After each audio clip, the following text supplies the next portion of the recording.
चुरहट विधानसभा के लोकप्रिय विधायक श्री शरदेंदु तिवारी जी को भारतीय जनता पार्टी का प्रदेश महामंत्री बनाए जाने के उपरांत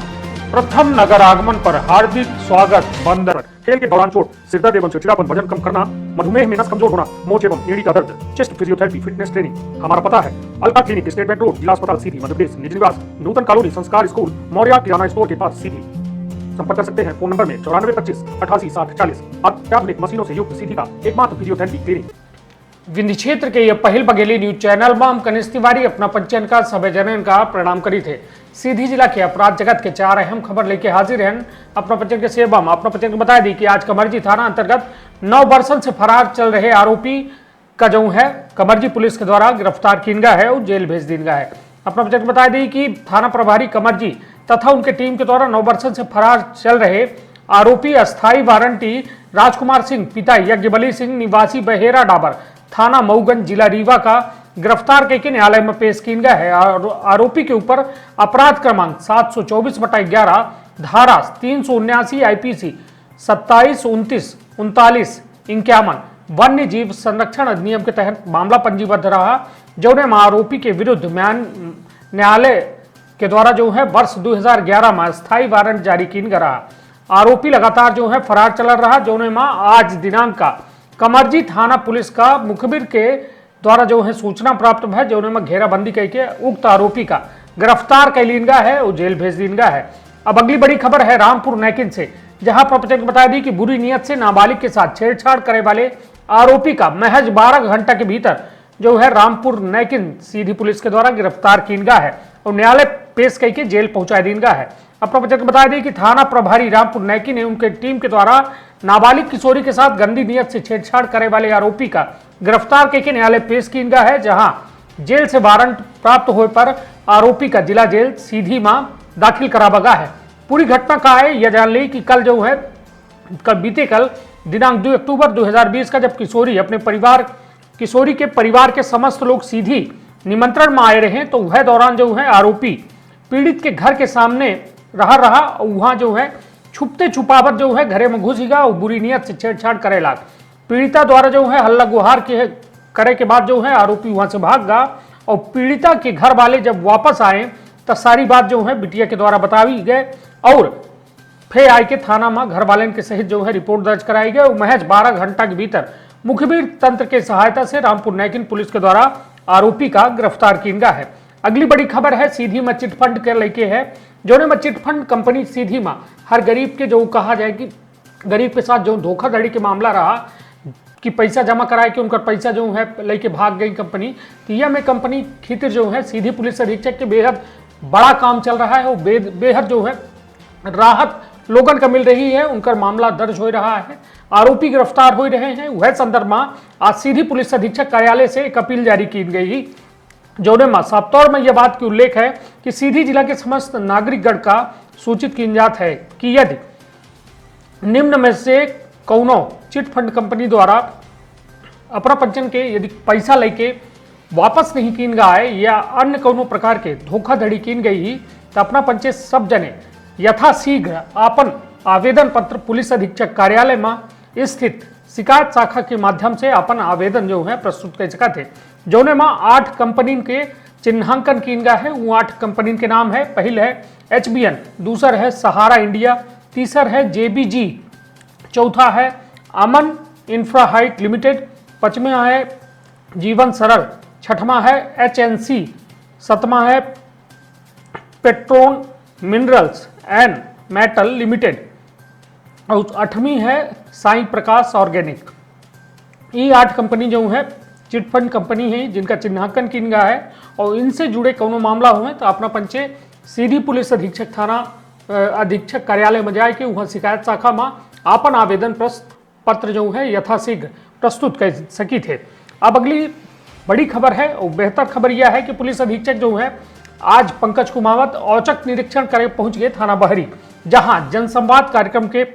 आयोजन किया और बहरी और डोल के लोगों से रूबरू है। जहां प्रपंच बता दी कि आज जो है पुलिस अधीक्षक के लगातार नवाचार कर रहा थे, जो में लगातार अबे सीधी के तेदुआ ग्राम पंचायत में यह में एक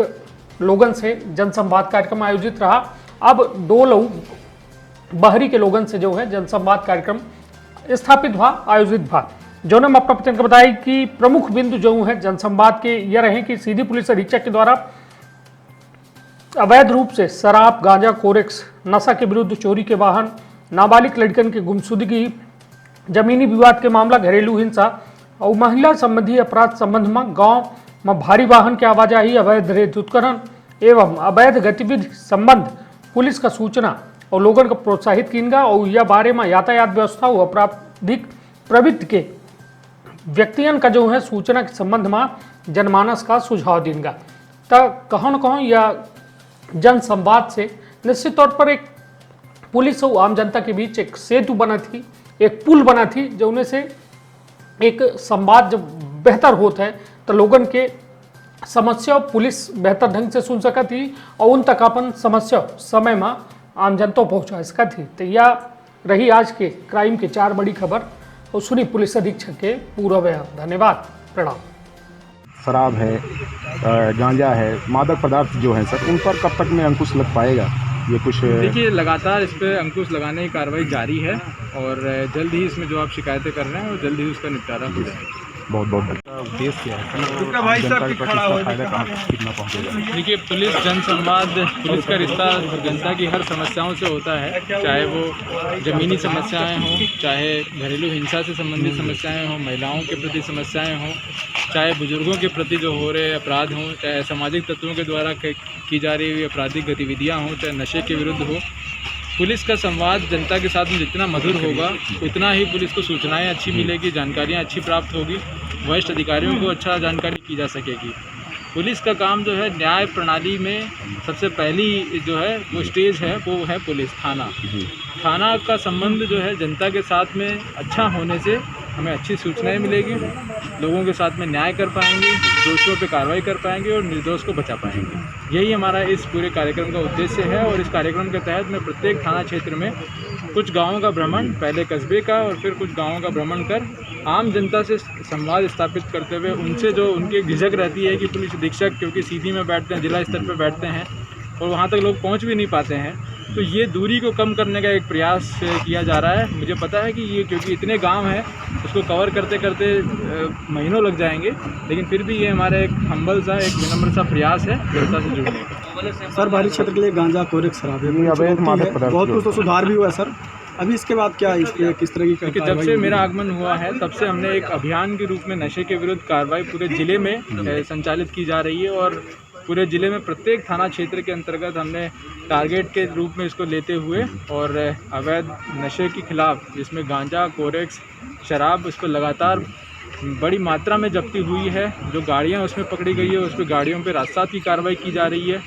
और लगातार इसमें 34(2) के प्रकरण भी दर्ज किए जा रहे हैं और कई आरोपियों को जेल भेजा गया है इसमें और पुलिस को विशेष इसमें सफलताएं हासिल हुई है। अपराध भी इसमें गिरावट आई है,